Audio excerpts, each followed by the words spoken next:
I'm Pat Miller, and this is the Professional Photographer Podcast. Name a social media site. Okay. Name another. All right. Name another. You didn't name LinkedIn yet, did you? Well, if you're wanting to grow your studio, you're wanting to connect with other professionals, LinkedIn is where it's at, baby.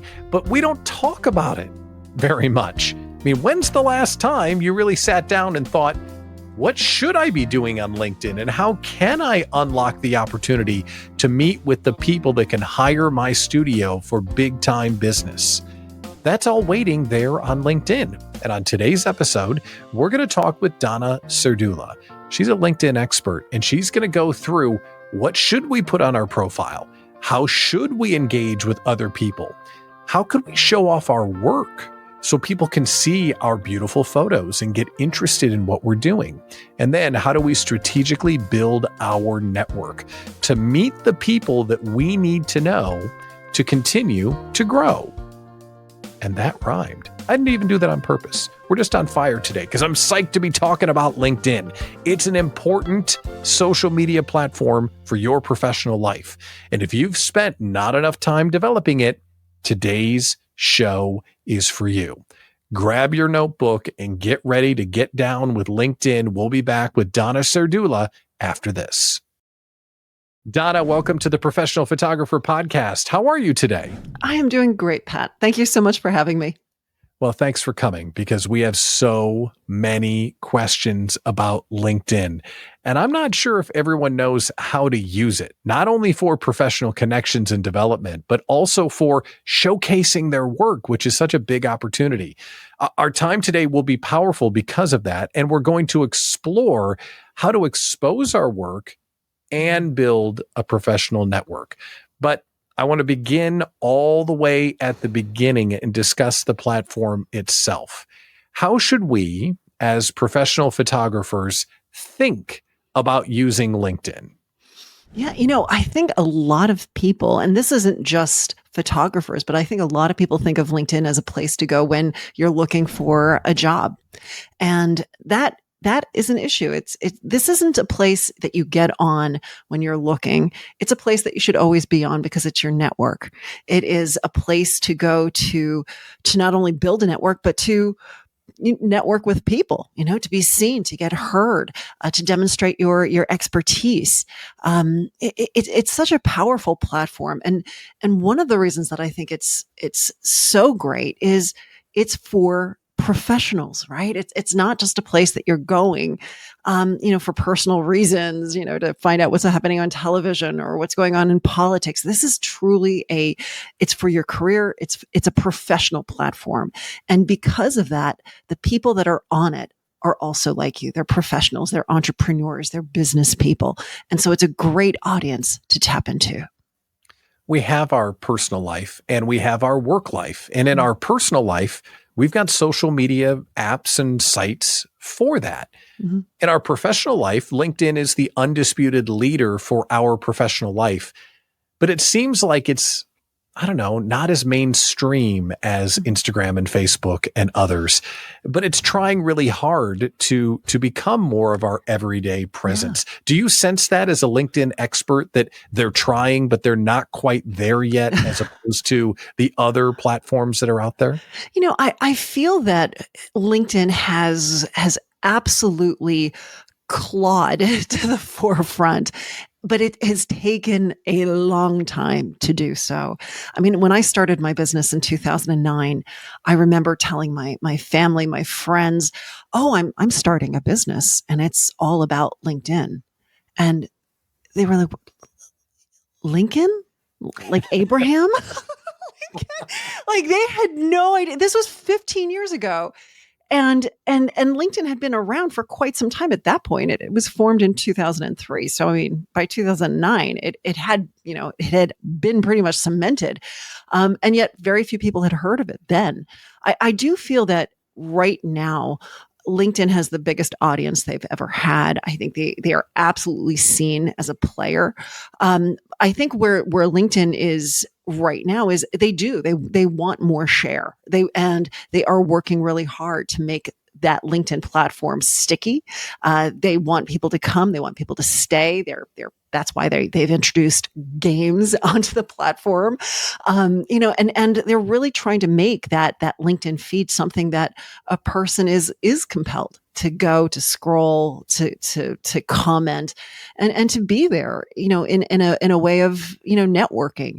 So I do think that it may not have the same, popularity as TikTok or Instagram, but I think it's got a better, more niche audience and an audience of people who are truly, they're business people, they're professional people, they're high net worth people. And that's a good place to be. It's a great group to be around. And it starts when we tell our story. And if you're not a power LinkedIn user, it's your profile, it's your page. And sometimes you think of it like a living resume, but it's really where we get to start telling our story. Can you tell us a little bit about the profile and the way we should think about it? Yeah. And for the longest of time, LinkedIn used to say, this is your online resume. Mm-hmm. And that's something that I've always disagreed with. I don't think it's your online resume. Even if you are a job seeker, it shouldn't be your resume. Your resume isn't something that you want to show to everybody and their brother. That's something that you want to hand out specifically. But that LinkedIn profile, think of it more as that first impression, that digital introduction. Think of it more as a manifesto as to who you are and why do you do what you do and how does it make a difference? How does it help? And who do you support? What are you about? What do you represent? And I think if you look at it in that manner, that's something that people are hungry for. They want to know who they're working with. They want to know who you are and why you do what you do. And so use that LinkedIn profile to tell that story. And then if you infuse it with the right keywords, you can also collide with opportunity because LinkedIn is used as a search engine, not just as a social media platform. So if you want to get found by people who are looking for someone like you, just make sure that when you tell that story, you include those keywords that a person might be using.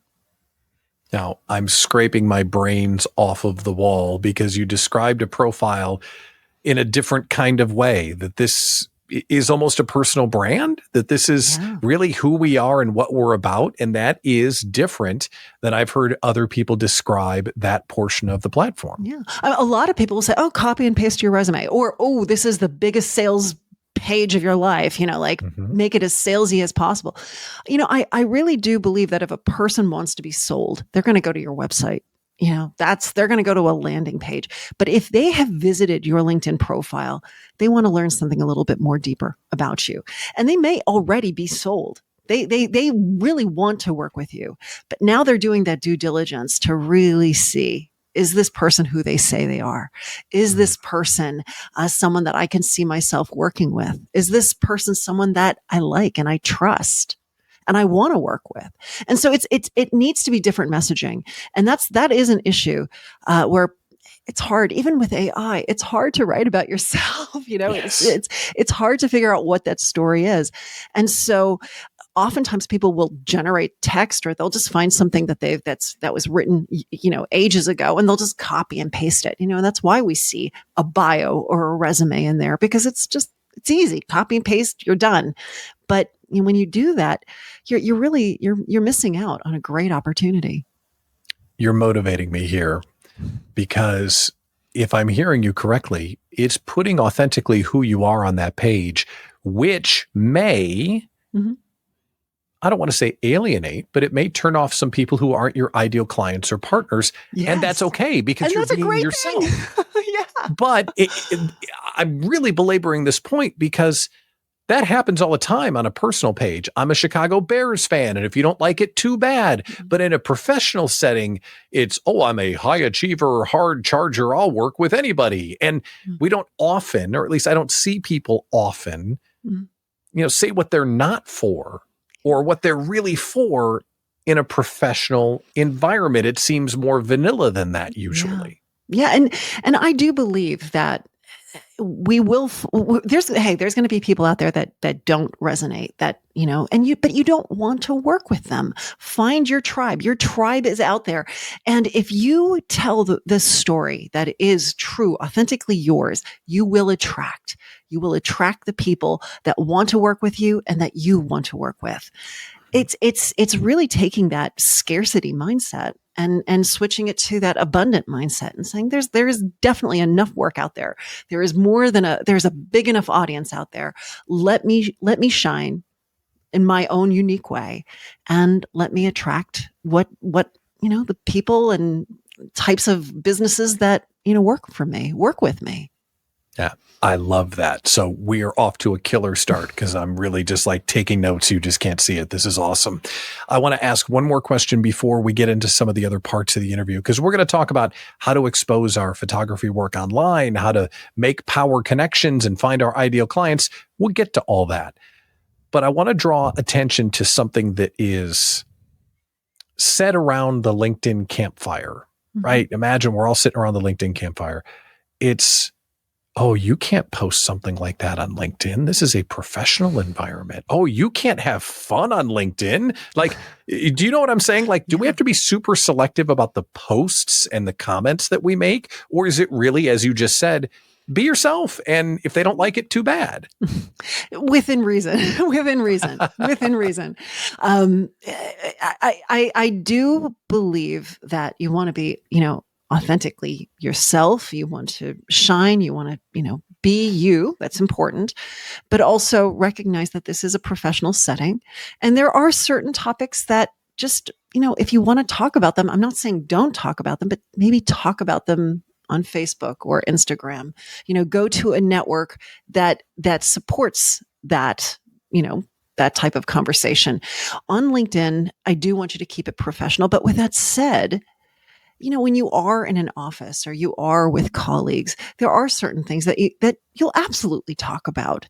Yeah. There are accomplishments that you've had in your life. There's things that are going on that you do want to share. And I don't think there's anything wrong with sharing them on LinkedIn, but it's just being able to recognize that balance that, we don't want to see, vacation photos on LinkedIn. That's just not something that we see often. We don't want to see, pictures of kids, maybe at graduation. Yes. But, again, there's a limit there. We don't really want to talk too much about, television shows or, things like that. But with that said, in every single one of those instances that I just gave you, I can think of a way of pivoting and utilizing it as a topic, but translating it in a manner that talks about something professional or something career-wise or a lesson that was learned. And then suddenly it's okay. Yeah. We talked about the profile. We talked about the posts. We talked a little bit about commenting and really showing up authentically. Are there other nooks and crannies around LinkedIn that we might want to pay attention to that have opportunity or are often ignored that we could get value from? It's funny that you should mention that, because something that I have been noticing, and this is something that I don't think anyone is talking about, and that is, for the longest of time on the LinkedIn profile, there is a section for recommendations. And it was something that people spent, put a lot of effort into it back in the day. And that was because LinkedIn, they said, if you want your profile to rank, if you want to, hit all-star, you needed to have so many recommendations. And that sort of lit a fire under people. They peeled that back, and they stopped requiring recommendations to have your profile be considered complete. And because of that, I find that very few people, ask for or even give recommendations anymore. And when you do look at profiles, it's not unusual to see recommendations that are like 5 years old. So, but I would say this, I would challenge everyone who's listening that LinkedIn is a great place for recommendations. And even though they're not pushing it, and even though it's not something that I'm seeing a lot of people doing, I think we should reverse that. I really do. To have current recommendations, but also to give recommendations, especially when someone hasn't asked, is quite powerful. And so if we're talking about, what's there that we aren't really utilizing, recommendations. That's gold. That's gold. The surprise recommendation when they don't expect it. Like, I can't think of a bigger love letter that would make someone just absolutely appreciate a gesture. I'm writing that one down too. So you can't see me. I'm writing that down right now. That's great. We're talking for photographers building our business. And if I ask them, where should we showcase our work? LinkedIn would not be the first thing that they say. However, I know that you know how we can showcase our work on LinkedIn. So how would we go about doing that to show this professional audience that we're a darn good photographer and we can serve them too? Yeah. Well, and there's a number of places that work really well to showcase. So I would say first, let's look at the foundational aspect, and that's the profile. Let's make sure that the background image has perhaps even a montage, or maybe just one image, but something that really illustrates who you are and what you're doing. That's going to be that's the first thing people see right next to your profile picture. So that's important. If we scroll down just a wee bit, there's the featured section. And that's a fabulous place to really showcase some of your key images, but also offer a way off LinkedIn and to your website where there could be a bit bigger portfolio for you. Even scrolling down into your experience section, your current experience, you can have multimedia images show up there as well. So just on the profile alone, that's 3 different places that, absolutely can showcase your work. But now I want you to think more in terms of not just once and done, but how can you continue to showcase and how can you get a lot of eyeballs on your work? And that's through the LinkedIn feed, right? And so one of the things that, especially if you're doing headshots, make sure that this is something that you work into your agreement. I'm going to take your headshot and I would love to be able to show it on, my LinkedIn feed. Make sure that the client says yes. And then when you do post perhaps some final images, but maybe some images in between, just to show how you go about the process and what it's like, and that it's fun and it's comfortable. But once you start to add those images to a post, make sure you're tagging that person, because the lovely part here is once you tag that person that you've just shot, their network is going to see it. And what a greater commercial, right? Yeah. And recommendation that says, hey, someone that has used me. Look how great they look. And before you know it, you're going to find that your phone is ringing because their friends and their family and their colleagues need exactly the same thing. It is definitely an implied endorsement. Yeah. Because I took Donna's picture. Now, Donna's entire network has seen that Donna allowed me to take her picture. It is a way to get them to endorse you without them actually typing out the endorsement, which is really valuable. Oftentimes, we're coached, or I've had people coach me, find a bit that you can repeat. Like, it's senior Saturday, it's headshot Tuesday, it's family session Thursday, and you're doing something similar week over week, month over month. Is that a no-no on LinkedIn, or is that just perfectly fine if that's what it takes for you to get stuff on the platform? Absolutely. The latter. Exactly what you just said. If that type of structure is what, invigorates you and holds you accountable and makes you consistent, go for it. Absolutely go for it. With LinkedIn, to be memorable is to be consistent. And so we want that type of consistency. And you just want to show up. You want to show up. And what's, especially when we think of photographers and we think of headshots, they go so beautifully with LinkedIn because everyone needs one. But when you think of yourself, even when you're anyone, when you're scrolling through the LinkedIn feed and you see someone's face and you see their eyes shining and you see their teeth and their smile, you can't help but stop. And LinkedIn loves to look at dwell time on a post. Yeah. And so even if they slow down just a wee bit, it's something that catches the algorithm. And so when you have smiling faces, those posts tend to do very, very well. Hold on. We got to reverse here because you said something I've never heard before. Did you say dwell time and LinkedIn values that? What is that? So what LinkedIn is doing is they are really looking to see, are these posts, are they good? Are they valuable? Are they engaging?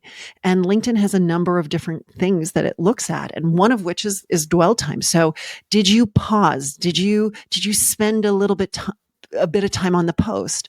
And so by spending time just dwelling on it, that conveys to LinkedIn that there's some quality here.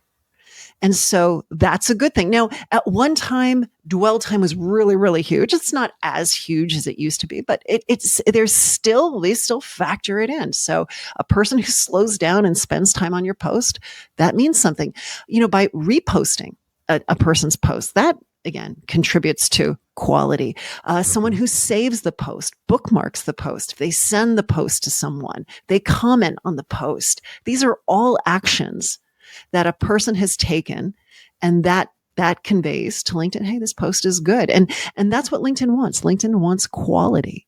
And so whatever you can do to make that post something that people want to engage with, that's when you're going to start to see more and more eyeballs finding and looking at the post. Okay, Donna, don't listen. Headshot photographers, this is for you. Okay, Donna, if you were talking with someone making their LinkedIn profile and they had a headshot that was like this, as opposed to a professional headshot, what would you tell them? And what is the impact of an awesome looking professional headshot on your profile? I have been talking about the importance of a professional headshot ever since I started writing LinkedIn profiles back in 2009. It is so important. It is so important. And why? I think it shows that you're serious, right? It shows that, I even think of, it looks like money. It looks like you're successful. A person who recognizes the importance of their brand. They're going to invest money in a professional photographer to make sure that they look great. That tells you something about just the core values of that person. And that resonates with the movers and the shakers and the VIPs. That's the type of person they want to do business with. And so, to me, if you're going to have a professionally written LinkedIn profile, if you're actually just going to spend any time and really make sure that the profile is optimized and tells a story, it would be a huge, huge deficit if there wasn't an accompanying professional photograph on that profile picture. Oh, the headshot photographers are going to love that. They love you, Donna. Thank you for that. That's really good stuff. Okay, one more question about exposing our work. And then I definitely want to talk about the blocking and tackling of getting in front of the right people and building a network, because it isn't just about showing off our stuff. It's about meeting the right people. Yeah. But before we go there, it's not always about new jobs. It's not always about getting business. Publicity is an opportunity and PR is an opportunity for a photography studio. So any ideas on how we might be able to generate goodwill and publicity from posting our stuff? I think when you are looking at LinkedIn, there's a huge part of it is the reputation management piece of it. And by telling your story and really showcasing your accomplishments, that's going to build that goodwill. It's going to build that trust. When you look at LinkedIn and you start to post and you start to comment on other people's stuff, that's great. But definitely if you're looking for publicity, if you're looking for that type of, notoriety and attention, think to yourself, like, who's out there that you want to collide with? So who are some people that are writers, who are influencers? Who are those people that you would love to collide with? Make sure you add them to your network, or for that matter, hit the follow button. If you don't know them well enough to add them, then at least just follow them and then start to interact with their posts, what they're doing. Before you know it, they'll start to recognize you, because people on LinkedIn, they're hungry. They want to make sure that people, are interacting with their content. And if you pop up a little bit, they're going to eventually start to recognize you. And at that point, who knows what might happen. Mm-hmm. And people will notice, hey, you've got a new follower. Hey, that person's commented on 3 of my posts. I'm going to connect with them because clearly they're into what I'm doing. Mhm. And that's, good hygiene, would you say? Like, this is just Good how we should professional go about it? hygiene. Because LinkedIn can be a little weird when you're trying to grow your network. People are sending the automated bots through the DMs, and we've talked about AI comments are showing up inside our comments now. But if there's someone, let's say I really want to make a connection with you. You mentioned follow, comment till they notice. Yeah. But if I want to just do a cold outreach, is that a total no-no, or is it how we go about it? How would I do that if I wanted to connect with you? And you can, and that's one of the nice things about premium. So a lot of times people ask, should I be paying for LinkedIn, or is the free version good enough? And what you just mentioned, if a person is paying for LinkedIn and there's a yellow badge on the upper right part of their screen on their profile, that says, hey, they're a premium member, and most premium members have open profile available, and they enable it.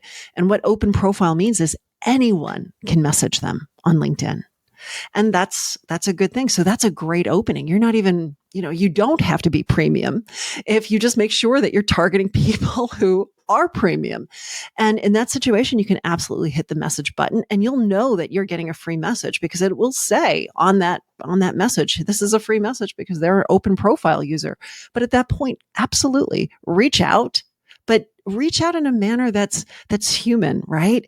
So I find that you don't just want to hey, ask for something that's just, you don't want to make that person wonder, what's with this person? Why?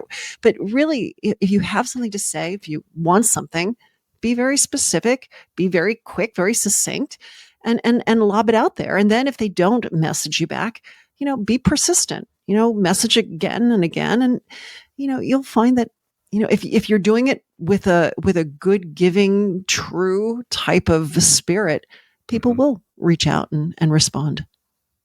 In your world, it's salt and pepper. These are terms that you throw around all the time. But to people that are learning the platform or want to get better at it, can you step back and explain the difference between a follower and a connection, and what the value of those two things would be? Because they're different. They are. They're very different. And it's very, very confusing.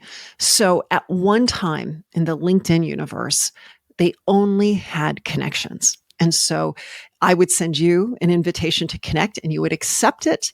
And then suddenly we are first degree connections. Not only are we first degree connections, but all of your first degree connections are now my second degree, and vice versa. And anyone who is connected to them would then become our third degree. And that is really what comprised our network, is that first, second, and third degree levels of connections. This was great. This worked really, really well for a very long time.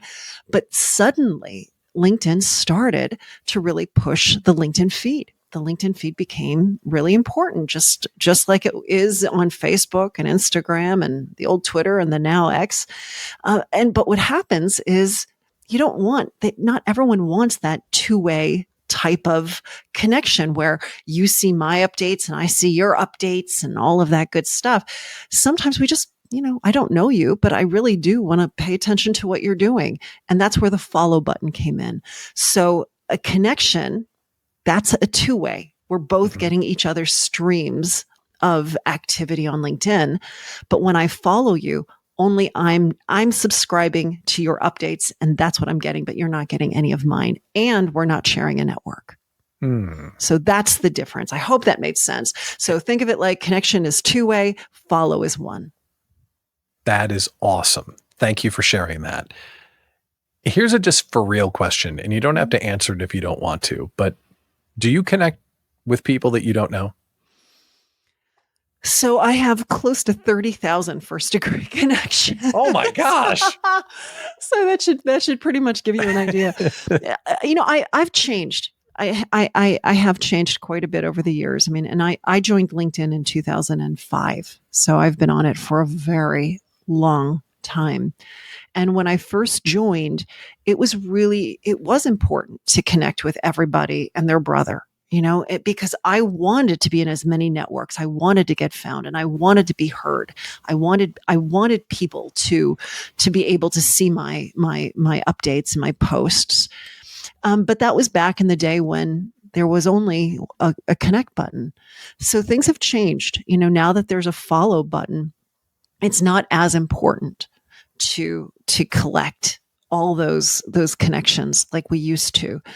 And in some ways, I do regret having been just so loose in the connections, because there is something nice to be able to go in and know everyone who is in your network and know that you can recommend them, you can refer them, and who they are. So what I would say is this, understand why you're on LinkedIn and what you're trying to accomplish. And then at that point, decide, how do you want to connect? And there's nothing wrong with connecting. Just know that there is a 30,000 limit, and you can't get past that, unfortunately. But it's one of those things where I do feel now it's best to have a stronger network, a network of people that and those that you don't know, follow them until you do. That gives us a starting point, because if someone's watching this because they want to begin using LinkedIn in a better, more intentional way, what you just said is follow till you know them and then connect. That gives us something really clear to go on. And I want to go one step further. So someone's watching this, they are into corporate imaging. They like to take CEO and boardroom shots. They do headshots. They do professional imaging for big businesses. And they know that CMOs, for example, are their target audience. Let's pretend that you're that photographer. Mm-hmm. Can you walk us through what we would do to earn the connection and start the conversation with them? Because we touched on it a little bit, but I want it to be really literal so someone can go, okay, I'll do this and then this and then this, and this will happen. Yeah. And here's the thing. There are people out there who absolutely tap into the LinkedIn API, and they are sending connection requests to those CMOs, one after the other, hoping that the message that they're sending is one that that person is willing to accept. And there are people that are using the platform in that way. And I don't think, and I want to say this, I don't think there's anything wrong with that. If that's how you want to utilize it, it's absolutely there for you. So you can get that list of CMOs and you can connect with them. You can absolutely do that. On the flip side, you could also look at those CMOs and you could say, let me follow them and let me see what they are producing. And then you can jump into those comments and try a more organic way of getting in front of them. We also have to keep in mind that there's not a lot of people on LinkedIn that are actively creating content. And so if you do try to do it in that manner, it might be a little difficult because you're waiting for them to post. So that in itself could be, it could take time because not everyone is posting regularly on LinkedIn. But I would say this, if you have a message, if you have something to say, definitely make sure that you're on LinkedIn and you're posting good content, quality content, that you're seeing what's out there and you're commenting and networking with other people. And when you're doing that and you're doing that regularly, good things start to happen because the right people will start to notice and your phone will ring. Is this an everyday thing? Are we on LinkedIn every day, liking, commenting, sharing, following? Is that what you would recommend? It would be a fabulous thing if you could, but we do all have jobs. So there has to be a limit, right? And so you may find that LinkedIn is something that you use. You bring up the app and you scroll through the LinkedIn feed and you try to add a comment here and there. And that might be something that you can do every day. And you might then say to yourself, well, you know what? Twice a week, I'm going to post a headshot that I did. I'm going to tag that person. You may also say, even past that, I'm going to make sure that, I'm always spending at least, one Friday in the afternoon connecting with all of the people that I photographed. Right. So you might want to just look at it and just say, rather than say, oh, it's every day I'm doing something, just know that there's a structure to how you're interacting with LinkedIn. And maybe it's every day a comment, twice a week, a post, and maybe once every 2 weeks, a true networking session where you're adding these connections to your network. Whenever I get a chance to talk to a subject matter expert like you that's trying to get us to do something to grow the business, I always like to hear a story. Mm-hmm. Can you think of a time that you worked with someone who took it seriously, dove in, and it grew their business? They actually put a quarter in the machine and a cookie came out. Can you think of a time when it worked? Because I want us to have hope that this isn't just another thing that someone tells us to do. No, if you're like this person and do these things, look at the results they got. Can you think of a time? Yeah. Truthfully, when anyone decides to own their story and put themselves out in a manner that makes it easy to be found, easy to be discovered, easy to work with, good things happen. It's a very natural type of thing. Right off the bat, I'm thinking of Jason Rinaldi, who is a photographer friend of mine. And I absolutely, I suggest checking him out on LinkedIn to see the wonderful stuff that he's doing. He's a beautiful profile that absolutely talks about who he is and why he does it and why it matters. He posts on LinkedIn with great, images of the work that he's done. He's created videos of himself in his studio, and, people visit his website and they book with him. And I believe, can I tell you that all of it is due to LinkedIn? I don't think all of it's due to LinkedIn, but I think LinkedIn plays a really big role in what a great photographer and a popular photographer he is. I think it's pretty much all because of LinkedIn. Take some credit on that one. I think it's all because of LinkedIn.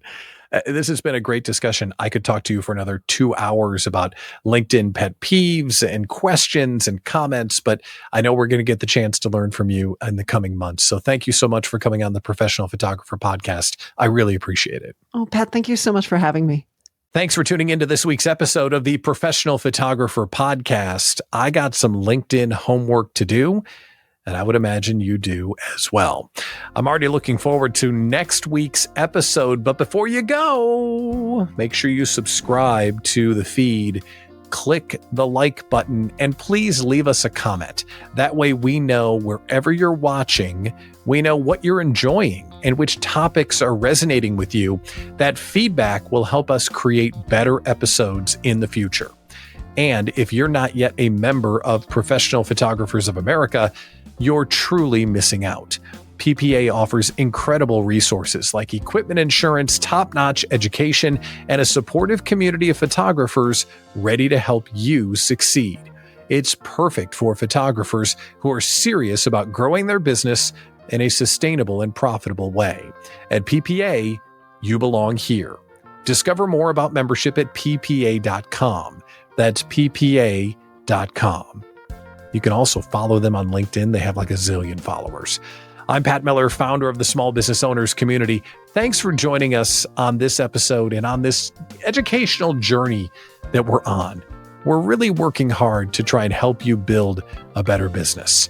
We'll be back here real soon with more tools to help you grow with the Professional Photographer Podcast. See you next time.